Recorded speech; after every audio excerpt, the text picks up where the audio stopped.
어제가 부활절이었습니다. 아멘. 우주적인 교회 안에서 모든 교회들이 주님의 부활을 증거하며 찬양하며 부활절 절기를 누렸을 것입니다. 아멘. 이 말씀도 어제 함께 많은 곳에서 공부해 되었을 텐데 오늘 말씀 안에서 어떤 것을 우리에게 공부를 하시는가 한번 생각해 볼 필요가 있습니다. 아멘. 그래서 우리 죄를 위하여 주님이 죽으셨다는 것이 고린도전서 3장 4절에 3절에 나와 있고 또 장사 지낸 바 되었다가 성경대로 앞에도 성경대로 죽으셨고 뒤에도 성경대로 다시 살아나셨다라는 거예요. 이렇게 여기 앞에 수식어가 성경대로입니다. 성경대로. 그럼 우리가 주님의 죽고 주님의 부활하심을 주님이 성경대로 이루셨다면은 우리는 반드시 이러한 성경에 어디에 있는가를 살펴봐야 됩니다. 아멘. 주님이 이 땅에 사역을 하실 때에 그 사역에 하시는 그 과정 안에서 죽음과 부활을 4번을 언급하셨습니다. 아멘. 첫 번째 언급하신 것은 가이사라 빌립보 지방에서 제자들을 모아놓고 사람들이 나를 누구라 하느냐 물어봤습니다. 이 빌립보라는 단어에서 우리는 빌립보가 2군데가 있습니다. 이쪽에 있는 가이사라 빌립보가 있고 이쪽에 유럽에 있는 마게도냐 빌립보가 있고 빌립보서는 마게도냐 빌립보 교회에 보낸 편지가 성경이 된 것이고 이곳에 이제 가이사라 빌립보 지방에서 제자들에게 물어보신 것입니다. 이 사람들이 인자를 누구라 하느냐? 그러니까 더러는 에레미야, 엘리야 선지자 중에 하나입니다 라고 말씀드릴 때 그러면 너희들은 나를 누구라 하느냐 이렇게 재차 물어보셨습니다. 그때 주님께 이런 말씀을 드렸습니다. 베드로가 주는 그 그리스도시요 살아계신 하나님의 아들이십니다. 아멘. 그 그리스도라는 베드로는 한글이 좀 얕은 거로 알고 있는데 여기에 말한 이 말씀이 얼마나 심오한 것인지 그리스도가 아니고 더 크라이스트 그 그리스도 그라는 그 단어는 구약에서 많은 부분에 말씀해 놓으신 메시아 그 그리스도시요 살아계신 하나님의 아들입니다. 이렇게 이것을 아주 주님이 기뻐하셨어요. 그러고 나서 다요나 시몬아 내가 복이 있도다 이를 내게 알게 한 것은 혈육이 아니요 하늘에 계신 내 아버지니라. 그러고 나서 너는 베드로라 베드로라 이 반석 위에 내 교회를 세우리니 음부의 권세가 이기지 못하리라. 이 반석이라는 단어가 우리는 베드로로 알고 있는 아니에요. 반석은 그리스도가 반석이시고 그 반석의 위에 산돌인 그 베드로가 함께 우리와 함께 건축되는 것을 말씀하고 있는 것인데 반석 위에 내 교회를 세우리니 건축하리니 음부의 권세가 이기지 못하리 이렇게 말씀하신 거예요. 그리고 나서 주님이 당신이 주님 자신이 죽고 부활하신 것을 첫 번째로 계시합니다. 베드로가 깜짝 놀랐어. 주님이 없으면 우리가 어떻게 사냐 깜짝 놀래고 그리고 나서 생각하는 것이 주여 이 일이 절대 주님께 미치지 못하리이다. 주님이 책망을 하셨습니다. 사탄아 내 뒤로 물러가라. 너는 나를 넘어지게 하는 자로다. 금방 칭찬을 받았는데 금방 사탄이 되었어. 우리가 사역을 할 때도 동일하게 이러한 일이 있다라는 것을 잊지 마시기 바랍니다. 우리가 아차하는 순간에 우리는 사탄의 그런 쓰임으로 쓰임받게 된다라는 것을 잊지 마시고 두 번째는 갈릴리에서 모였을 때에 마태복음 17장에서 변화산에서의 모든 일이 겪은 다음에 그 다음에 주님이 언급하셨고 세 번째는 예루살렘에 올라가실 때에 그 주님이 죽음과 부활을 다시금 언급하셨고 네 번째는 마태복음 26장에서 이틀이 지나면 6월절이라 내가 십자가에 못 박히고 팔리우리라 하시더라. 이렇게 해서 팔리운 그것 4번을 주님이 말씀하셨어요. 그러면 성경에 구약의 주님이 죽고 부활하신다는 것을 언급한 적이 있나요?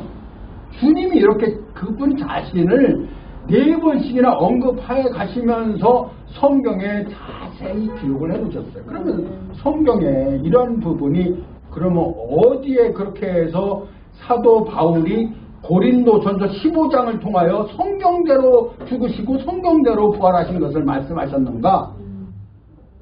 마태복음은요, AD 37년부터 40년 사이에서 유대에서 기록된 것이고, 마가복음은 AD 67년, 60년, 그러니까 고린도전서가 기록되기 후에 기록된 것이고, 누가복음도 AD 60년, 고린도전서가 기록된 AD 59년 에베소서 3년간 사역할 때에 그때 기록된 그걸 넘었기 때문에 사도 바울은 분명히 마태복음을 보고 거기에서 말씀을 잘 이렇게 붙잡고 있었다라는 것을 살펴볼 수 있습니다. 이렇게 우리는 성경대로라는 그 말씀 한마디에 따라서 사도 바울이 마태복음을 열심히 추구를 해서 그가 성경대로 예수 그리스도가 죽으셨고 장사 지낸 바 되었다가 성경대로 사흘 만에 부활하셨구나라고 언급이 된 거예요.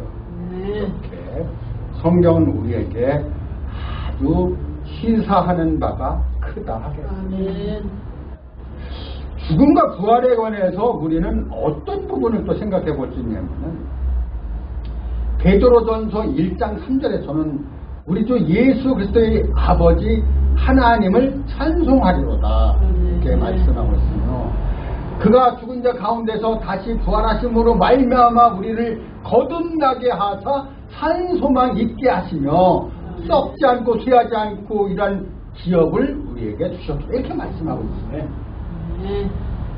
그러니까 주님이 죽고 부활하심으로 말미암아 우리를 거듭나게 하셨다라고 언급하고 있는 것은 요한복음 3장에서 너희가 물과 성령으로 나지 않으면 거듭나지 않으면 하나님 나라에 갈 수 없고 물과 성령으로 나지 않으면 하나님 나라에 들어갈 수 없다라고 이렇게 언급하신 것이 거듭남인데, 거듭남이라는 것은 영어로는 born again이고 한자로는 중생이라는 이런 뜻이고, 우리나라 말로는 다시 태어난다, 거듭났다. 한 번은 육체로 태어났고 한 번은 성령으로 이런 그것을 힘입어서 그 성령의 이런 것을 인치심을 받은 그것이 두 번 중생, 거듭남, 본어게인 이렇게 되었다라는 것입니다. 그래서 죽고 부활하심으로 말미암아 우리를 거듭나게 하사 우리로 산 소망을 갖게 하셨다라는 것이죠. 그리고 썩지 않고 쇠하지 않고 이런 기업을 우리에게 주신 것은, 이 기업이라는 단어를 베드로전서 1장 3절에서 찾아볼 수 있는 것은 사도 바울이 에베소서 1장 17절 이하에서 우리의 마음눈을 밝히사 그의 부르심의 소망이 무엇이며 성도 안에서 그 기업의 영광의 풍성이 무엇이며, 여기 나오는 기업과 동일하다는 것입니다. 기업. 우리는 이러한 기업을 어떻게 생각할 수 있는가? 우리가 현대자동차나 삼성전자나 이런 삼성 SDI나 이런 것만 기업으로 생각하기 쉬운데, 우리가 교회 안에서 하는 모든 것들이 기업이라는 것입니다. 이것을 우리는 인식하고, 우리가 교회 안에서 하는 모든 것들이 얼마나 주님이 눈동자처럼 바라보고 계신가라는 것을 다시금 생각할 수 있습니다. 이렇게 베드로가 언급한 이런 거듭남과 산소망 있게 하신 이것이 주님의 죽음과 부활을 통하여 가능했다는 거예요. 또한 요한복음 그 5장 29, 30절에서는 죽은 자들이 그의 음성을 들을 때가 오나니 바로 이때라는 것입니다. 그래서 이 죽은 자가 이렇게 그 상황에서 선한 일을 행한 자는 생명의 부활로, 악한 일을 행한 자는 심판의 부활로 나오리라. 그래서 생명의 부활과 심판의 부활이 있다는 것을 말씀하고 있습니다. 또한 그 부활의 종류에서는 또 어떤 것이냐면은 나사로가 죽었다 살아났고, 야이로의 딸이 죽었다 살아났고, 그 다음에 사도행전 20장에 보면 유두고라는 청년이 있는데 사도 바울이 밀레도에 와서 이렇게 강론할 때 산중로에서 떨어져 죽었다고 되어 있는데 바울이 안고서 떠들지 말라 생명이 교회에 있다 하면서 다시 살아난 아이들로 인하여 위로를 크게 받았다라고 말씀하고 이 유두고가 살아났는데 이 세 사람이 지금까지 살아있다라는 얘기 들어본 적 있나요? 그들은 살았다가 다시 죽었습니다. 그것은 어떤 부활이냐? 옛 창조의 부활이라는 거죠. 그러나 우리도 예수 그리스도께서는 지금도 살아계셔서 보좌 우편에서 우리를 위하여 간구하신다고 되어 있는데 그렇기 때문에 그 예수 그리스도의 부활은 새 창조의 부활이라는 것입니다. 그리고 마태복음 22장을 통하여 이 부활에 관해서 7 형제가 첫째, 둘째, 셋째, 넷째, 다섯째 다 결혼을 해갖고 이게 네 아내가 되니까 이거 때 성경도 하나님 말씀도 알지 못하는 오해했다는 거예요. 그리고 아브라함 하나님, 이삭의 하나님, 야곱의 하나님인데 하나님은 죽은 자의 하나님이 아니고 산 자의 하나님이다. 아멘. 이렇게 하나님은 우리에게 또 우리도 예수 그리스도는 죽음과 부활을 통하여 우리를 온전히 그곳으로 이끌고 계시다라는 것을 잊지 마시기 바랍니다. 교회에 관한 이런 부분에서 우리는 에베소서에서 교회에 관한 부분을 7가지로 찾아볼 수 있습니다. 교회는 아주 중요한 것입니다. 그래서 교회에 관한 이런 부분들이 우리는 뭐 가방 크다고 공부 잘하는 것도 아니고 목소리 크다고 이기는 것도 아니거든요. 그렇기 때문에 우리는 교회에 관한 이런 부분들이 많은 사람들이 교회를 핍박하고 무슨 교회가 이래 이렇게 하는 얘기를 많이 들어봤을 거예요. 요즘 특히 더합니다.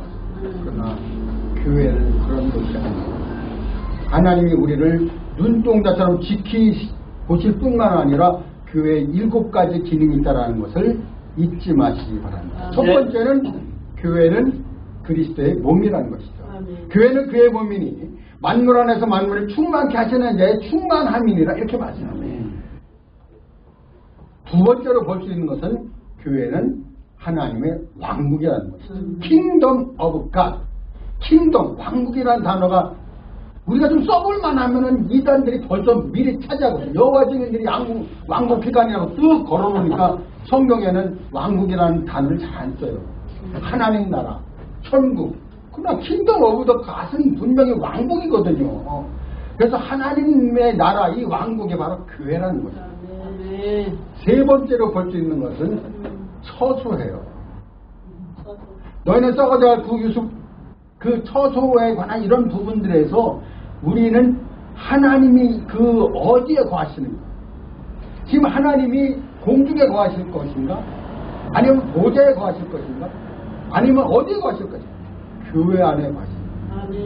교회가 눈동자처럼 그를 지키고 보호하시면서 우리와 함께 두세 사람 있는 곳에 함께 계시다라는 이 말씀을 통하여 우리에게 함께 거하시는 교회가 처소가 된 거예요. 하나님의 처소. 네 번째 하나님의 권속이라는 것이죠. 그래서 가정에는 생명에 따라서 할아버지, 할머니, 아버지, 어머니, 아들, 딸, 손자, 손녀 이렇게 있는데 우리도 교회 안에서 분명한 것은 연세에 따라서 나누지 않습니다. 그 상황에 따라서 생명이 높은 사람들은 할머니나 할아버지의 역할을 하실 것이고 생명이 낮은 사람들은 개구장이라도 맨날 사고만 치고 이러면 어린이와 손자, 손녀 이렇게 취급할 것인데 이것이 권속이라는 거예요. 다섯 번째 볼 수 있는 것은 단체적인 세 사람입니다. 단체. 너희는 썩어져가는 구속을 쫓는 옛 사람을 벗어버리고 성령으로 말미암아 의와 진리의 거룩함을 입은 새 사람을 입으라. 그래서 우리는 옛사람을 옷을 벗듯이 벗어버리는 거예요. 이런 옛사람에 관한 모든 부분들을 벗어야 되는데 아직도 구슬을 쫓는 옛사람에 관한 이런 부분들 붙잡고 있다면 가령 예를 들어서 어떤 것을 좀 벗어버려야 되냐. 예수님이 이 땅에 와서 사역을 하실 때에도 우리는 말씀이 육신이 되어 있다는 것은 하나님 자신이잖아요. 그런 모든 것을 다 팽개쳐 버리고 예수님을 따라가야 돼요. 그게 합당한데도 여전히 예수님 사역하는데 내버려 두고 여전히 소 잡고 양 잡고 그 비둘기 잡고 피 뿌리고 있는 거 이게 뭐냐는 거예요. 그래서 주님이 이렇게 말씀하셨어요. 이 성전을 헐라 내가 사흘 동안에 일으키리라. 요한복음 2장에서 그 말씀은 아니 그 성전이 때로 성전이었거든요. 이 성전을 우리가 46년의 지역권을 어찌하여 지가 3일에 일으키겠느냐 이렇게 할 때 그 건물된 성전과 예수님의 육체 똑같다라는 거예요. 그리고 이 성전에 관해서 고린도 전서 3장 9절에서는 너희가 하나님의 성전이었과 성령이 너희 안에 거하시는 것을 알지 못하니 우리가 하나님의 성전이라는 거예요. 그러니까 이 성전을 헐라라는 이 부분에서의 그 말씀이 우리에게도 응해야 되는 것인데 그것이 주님이 우리의 원하신 바라는 거죠. 그러니까 이 성전을 헐어버린 그 성전 안에 있는 모든 규례와 모든 것들은 그리스도를 예표하는 것인데 아직도 그 부분을 붙잡고 있는 이런 부분에서 우리는 분명한 인식이 있어야 돼요. 때로는 어떤 분들에게 이렇게 요청을 해서 말씀을 좀 증거해달라고 하면은 창세기, 출애굽기, 레위기, 민수기 이런 걸 쫙 들고 와갖고 천국 복음이라고 이렇게 얘기를 해요. 틀렸다라고 말씀드릴 수는 없어요. 그러나 우리가 분명히 봐야 될 것이 하나 있는데 구약은 예표고 신약은 성취예요. 구약은 그림자고 신약은 실제인 것입니다. 구약의 그림자를 들고 와서 이게 그리스도다 이게 이런 말이 안 되는 거죠. 우리는 그리스도를 전해야 하는 것이죠.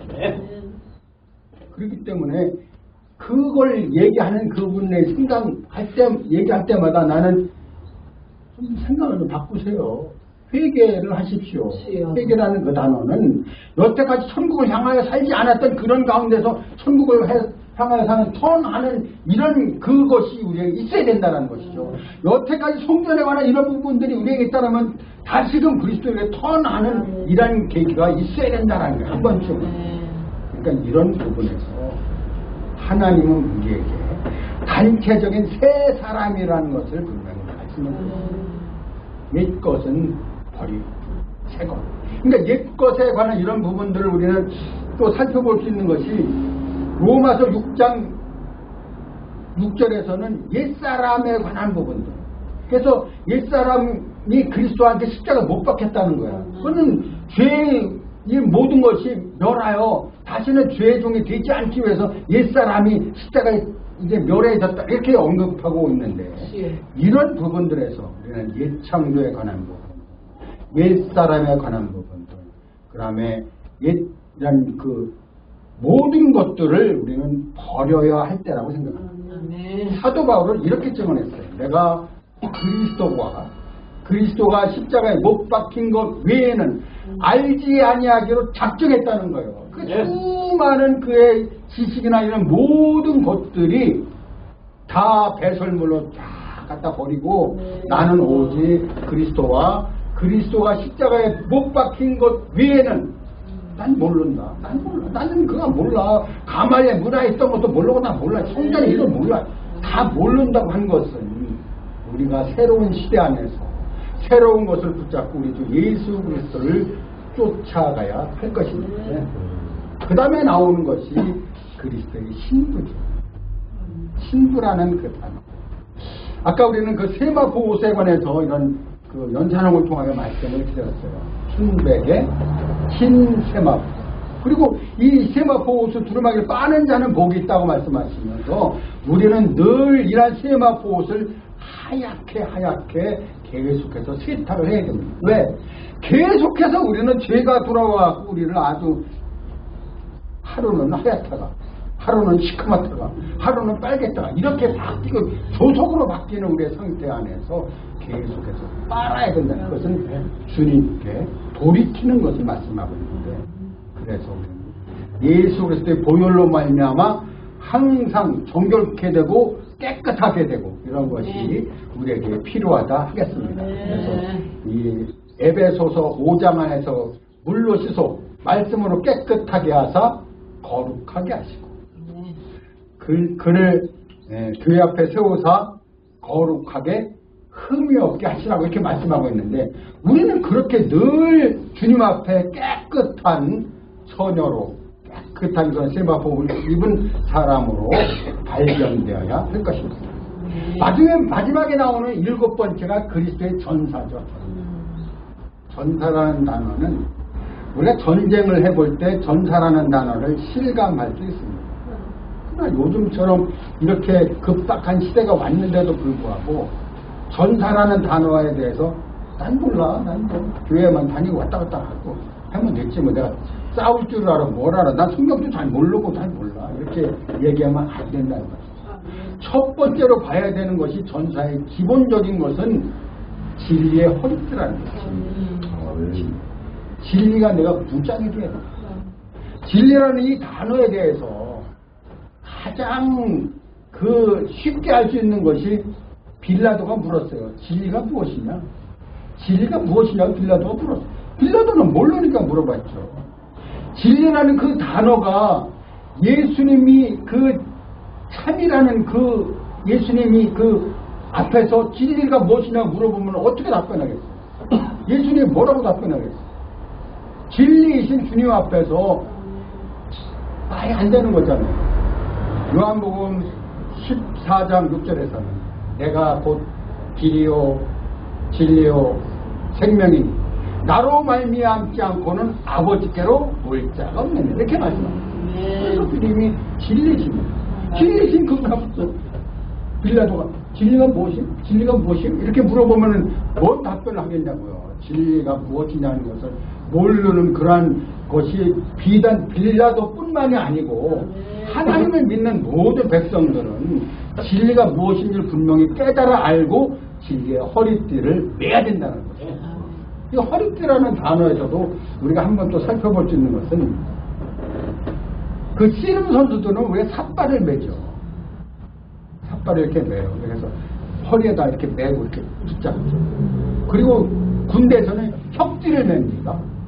그리고 우리 바지에서는 저기 가죽띠를 이렇게 매잖아요. 이거는 중심일 뿐만 아니라 힘이 그 띠를 매므로 말미암아 나타나는 거예요. 진리 허리띠를 매므로 우리가 전투에서 싸울 수 있는 힘이 생기는 거지. 이게 안 매면은 무슨 군대가 갔다가 수통도 달고 뭐 단검도 달고 이렇게 달아야하는데 혁대가 없으면 어디다 다냐고요. 아침에 끼워놓을 수도 없고. 그러니까 혁대, 이 진리의 허리띠, 혁대가 그만큼 중요하다는 것을 잊지 마시기 바랍니다. 그 다음에 나오는 것이 의의 흉배, 의의 흉배. 흉배라는 단어는 요즘 초등학생들은 약해서 코스건도 안 달고 다녀요. 맞죠? 옛날에 초등학교, 그때는 국민학교였으니까 국민학교 다닐 때는 이 앞에다가 손수건에다 엄마 아버지가 크게 하나 달아놨어요. 왜? 코나면 코 닦으라고 그렇게 달아놓는 것이 이게 흉배예요. 의의 흉배. 의. 그러면 의라는 단어를 한번 살펴볼 수 있는데 시편 89편 14절에서는 의와 공의가 하나님 보좌의 견고한 기초로 되어 있습니다. 하나님 보좌의 견고한 기초가 의일진데 주님은 계속해서 불의한자 의를 행해야 되는데도 불의하다라는 거예요. 특히 불의나 불법에 관해서 마태복음 24장 13절에서 불법이 성함으로 많은 사람의 사랑이 식어지다. 그러나 끝까지 견디는 자는 구원을 얻게 된다. 이렇게 말씀하고 있는데 불법이 성함으로 불법이 성한 이 상태, 불의가 성한 이런 상태에 불의한 자는 하나님 나라를 유업으로 받을 수 없다라는 거예요. 우리는 결코 불의와 타협을 해서는 안 됩니다. 내 주머니에 안 들어오는 한이 있더라도 불법을 해서 타협해서는 안 되는데 가령 예를 들어서 이런 타협이 어디에서 좀 살펴볼 수 있는가 하면 여류 국수의 국수라는 건 이 바둑을 두는 사람을 얘기를 하고 있는데 그 여류 국수는 나는 주일날요 아무리 대국료가 많이 나와도 난 주일날은 대국 안 해요.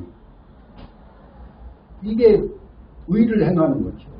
주님과 약속해서 주의 날 주님의 날에 반드시 주님 앞에 나와서 말씀을 듣고 찬양하고 할렐루야 외쳐야 되는데 그거는 어떠 팽개치고 바둑을 두고 앉아 국수 돈 몇 푼 생겨 일이 안 된다는 거예요. 이렇게 말하면. 그러니까 이는 불법에 관해서 불의에 관해서 주님이 분명히 언급하신 거예요. 하나님 보좌에 견고한 기초가 의와 공이기 때문에 그러한 것을 잘 생각해 볼 수 있습니다. 그 다음에 나오는 것은 복음의 견고한 기초의 신이라는 것. 신에 관해서는 우리는 여러 가지 신들이 있어요. 자, 보십시오. 등산을 갈 때는 등산화, 일할 때는 그 작업파, 그 다음에 군인들은 워커, 그 다음에 운동할 때는 운동화, 조기 갈 때는 조기화, 이렇게 다 각각 신발이 다 다른데 여기에서 언급하는 신발은 복음에 기초한 견고한 신이다. 아멘. 복음. 아멘. 복음이란 단어는 우리가 너무 많이 들어서 복음에 대한 정의가 로마서 1장에 아주 잘 나타나 있습니다. 하나님의 복음을 위하여 사도된 바울은 하나님의 복음을 위하여 사도가 칭함을 받았다는 것이죠. 이 복음은 성경에 미리 선지자를 통하여 약속해 넣으신 것인데 육신으로서는 다윗의 혈통에서 나셨고 성결의 영으로는 죽은 자 가운데서 부활하여 높이 올려주셨으니 곧 우리 주 예수 그리스도시니라. 그래서 복음 믿고로 예수 그리스도입니다. 복음이라는 단어를 놓고 봤을 때 우리는 그 복음이라는 단어가 예수 그리스도라는 것을 분명히 인식해야 됩니다. 은혜의 단어, 은혜의 복음, 영원한 복음, 화평의 복음, 천국 복음, 무슨 그리스도의 복음, 하나님의 복음. 이렇게 복음이라는 단어가 나올 때마다 이 복음은 그리스도다, 예수 그리스도 이렇게 인식을 하시고 복음에 기초한 견고한 신을 신는다는 것은 우리가 전투할 때 목칼을 신잖아요. 견고한 신을 신어라 그 얘기죠. 그리고 나서 나오는 것이 구원의 투구입니다. 투구라는 것은 전쟁할 때 칼에 이제 머리나 이런 거 상하지 않도록 쓰는 거죠. 우리가 이 운동할 때도 이렇게 투구를 많이 쓰죠. 이렇게 많이 써서 보호를 하는데 구원의 투구라는 것은 그만큼 우리를 구원이라는 단어로 보호한다는 거예요. 구원에 관한 이런 부분들은 우리가 처음에 볼 때는 에베소서 2장 8절에서 너희가 하나님의 그 선물로 말미암아 너희가 그 행위로 인하여 구원받은 것이 아니다. 그것은 하나님이 너희에게 이 선물로 준 것인데 너희가 자랑치 못하게 하려 함이라고 말씀하시는 것은 우리의 행위로 말미암아 구원을 받는 게 아니라는 거예요. 중요한 것은 죄사함의 구원을 행위로부터 받지 않았다 할지라도 그 다음에 나오는 많은 구원들이 우리의 행함이 따라갑니다. 네. 우리의 행함이 어떤 부분에 따라가는가. 자, 마지막으로 우리가 구원받는 그것이 바로 천국이에요. 아멘. 디모데 후서 4장 18절에서 주께서 우리 모두를 악에서 건져주시고 또 그의 천국에 들어가도록 구원하시리니 천국에 들어가도록 구원하신다는 이 구원이라는 이 단어는 셀베이션인데 셀베이션. 구원이라는 단어가 어떻게 이렇게 인식이 좀 빨라질 수 있느냐. 야구 용어에서도 구원이라는 단어가 있어요. 어디에서 보면은 찾아볼 수 있냐면은 타자가 이렇게 타석에 들어와갖고 저 3루에 주자가 있을 때 이 사람이 멀리 서서 캐치한 볼과 3루 주자가 홈에 먼저 들어오는 사람이 이기는 거예요. 타자가 먼저 들어오면 1점이 나는 거고 볼이 먼저 들어오면 아웃인 거죠. 그래서 주자가 먼저 들어오는 것을 세이브라고. 세이브. 구원이다. 세이브다. 그 사람이 두글똥살똥몰로 달려서 슬라이딩해서 들어오는 그것처럼 우리의 구원이 그렇게 이루어져야 된다. 하는 경우에 우리는 구원이라는 단어를 하나님 우리가 뭐 주셨어 뭐 할렐루야 뭐 값없이 주신 거 이렇게 얘기하면서 그 다음에 내가 지불해야 될 대가는 대강하지 뭐 이렇게 넘어가는 경우가 있는데 아니에요. 주께서 나를 모든 악에서 건져내시고 또 그의 천국에 들어가도록 구원하시리니 할렐루야. 이렇게 구원은 복음의 견고한 기초에 구원의 투구, 이 구원의 투구가 그만큼 중요하다는 것이. 이런 아멘. 구원의 투구가 벗겨지지 않도록 잘 매서 주장을 하시고, 마지막으로 나오는 것은 바로 성령의 검입니다. 아멘. 성령의 검, 곧 하나님의 말씀을 가져라. 하나님의 말씀. 하나님의 말씀은 시편 12편 6절에서 하나님의 말씀은 순결하며, 아까 그 연산홍으로 말씀드렸죠. 순결하며 흙 도가니에 7번 단련한 은 같도다. 그 하나님의 말씀이 이렇게 순결한 거예요. 근데 많은 우리 사역자님들이 거기다가 고춧가루도 뿌리고 자기도 섞고 간증도 하고 별얘기 다 아니야. 하나님 말씀에는 절대로 섞으면 안 돼요.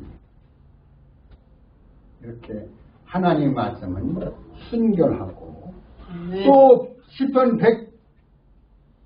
119편 105절에서는 주의 말씀은 내 발의 등이요 내 길의 빛이니이다. 내 발의 등이라고 할 때, 요즘은 뭐 머슴들 끌고 다니는 사람은 없지만 옛날엔 마님이 다 머슴을 끌고 다녔잖아요. 그래서 머슴이 마님이 일로 오세요 이렇게 하면서 끌고 가면서 등을 비춰줬는데, 밤에 그 뒤에 말씀이 그 머슴이 비치는 그 등불과 같다라는 거예요. 주의 말씀은 내 발의 등이요 내 길의 빛이니이다. 그래서 그런 말씀이 나에게 있어야 그것이 가능한 것이, 그것이 없다면은 깜깜한 밤을 헤매는 것과 같다라는 거예요. 그리고 나오는 것이 주의 말씀은 살았고 운동을 했어. 좌우의 날선 어떤 검보다도 예대. 우리의 영과 혼과 관절과 골절을 찔러 쪼개고 우리의 마음의 생각과 뜻을 살아나는 게 이렇게 되어 있어요. 하나님의 말씀, 그 말씀이 아주 우리를 살찌우고 우리를 헤매지 않게 하는 것입니다. 특별히 요한복음 6장 63절에서는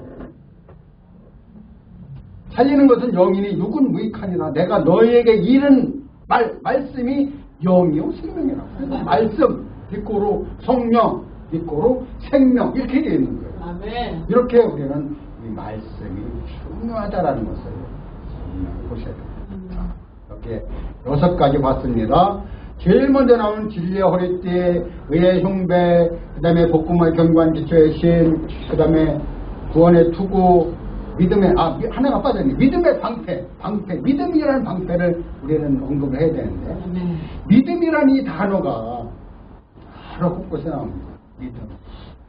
특별히 그 히브리서 11장에서는 믿음은 바라는 것들의 실상이요 보지 못하는 것들의 증거. 그래서 많은 선진들이 이 믿음을 쫓아 행했다는 거예요. 그리고 믿음이 없이는 하나님을 기쁘시게 하지 못하나니 주님을 찾는 자는 반드시 그가 계신 것과 상 주시는 이심을 믿어야 할지는 이렇게 돼요. 또 한 가지는 누가복음 18장에서 불의한 재판관에 대해 밤낮 부르짖는 그 여인의 예를 통하여 인자가 올 때 세상에서 믿음을 보겠냐 이렇게 말씀하고 있습니다. 믿음이 모든 불화전, 불화살을 이렇게 막아준다는 것이죠. 우리는 사단의 공격을 얼마나 많이 하고 있습니다. 6가지 믿음, 그 다음에 성령의 검, 말씀을 가져라. 이 6가지 중에서 사랑은 이 하나님의 그 본성이죠. 본성의 그런 부분이기 때문에 이 6가지 중에서 어느 것이 가장 중요하냐? 다 중요하지만 어느 것이 가장 중요하냐? 제일 마지막에 언급된 성령의 검, 하나님의 말씀을 가져라. 우리는 말씀을 따라 사는 사람. 말씀을 따라. 그래서 이러한 말씀이 우리를 이끌고 갑니다. 많은 경우에 율법을 우리가 말씀드릴 때 율법을 본인이 세운 율법이 있어요. 어떻게 세우는지 아십니까? 나 아침에 새벽 기도를 이렇게 하고 뭘 이렇게 하고 뭘 이렇게 하고 다 본인이 작정을 해요. 그럼 작정한다고 지킬 수 있나요? 쉽지 않아요. 율법을 다 지키다가 하나만 범해도 율법을 범한 거로 돼 있어요. 그러나 이런 말씀을 따라가는 우리는 네. 마태복음 5장에서 너의 의가 서기관과 바리새보다 낫지 못하면 결단코 천국에 들어갈 수 없다라고 되어 있습니다. 우리의 의가 그렇게 높을 수 있나요? 절대로 서기관 바리새는 발뒤꿈치도 못 따라가요. 왜냐하면 그 사람들은 성경에 이런 두꺼운 말씀을 달달달달 외우고 앉아있기 때문에. 그러나 우리가 어떻게 그들을 이길 수 있는가? 우리 안에 내주하시는 그리스도로 말미암아 가능한 거예요. 아멘. 우리 주님이 안에서 그만해라. 그럼 말씀하다 그만하면 돼요. 조금 더 해라 하면 더 하면 되고. 그래서 이런 부분들 우리 주님이 수시로 말씀하시잖아요. 그것이 바로 성령을 따라 행하라. 갈라디아서 5장 16절에서는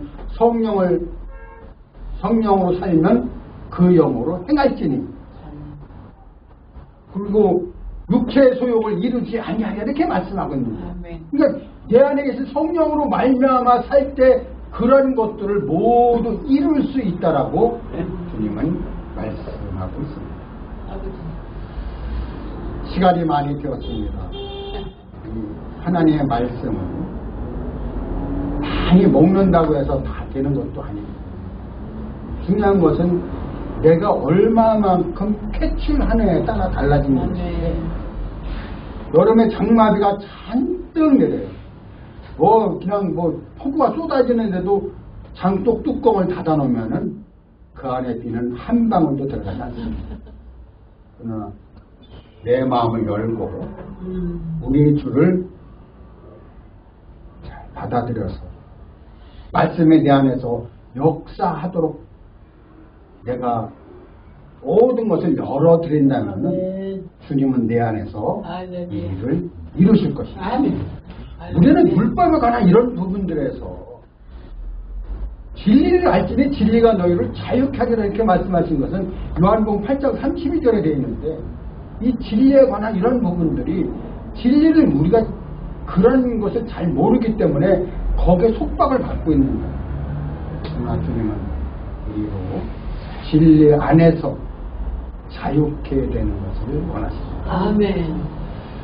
은총기도원에서 이렇게 말씀을 함께 나눌 때 제 안에도 은혜가 넘치는 것을 느낍니다. 아멘. 때로는 말씀을 전하면서 제가 은혜를 받는 것은 주님이 함께 내 안에서 기뻐하신다라는 그런 증거예요. 아멘. 그렇기 때문에 이러한 은총기도원에 불러주셔서 감사합니다. 이러한 그 부흥성회가 오늘, 내일, 모레 3일간 지속될 것인데 남은 시간도 은총기도원의 많은 분들이 은혜의 시간 되시고 주님께 영광을 돌리는 시간으로 이끌어 주시기를 기도하겠습니다. 감사합니다.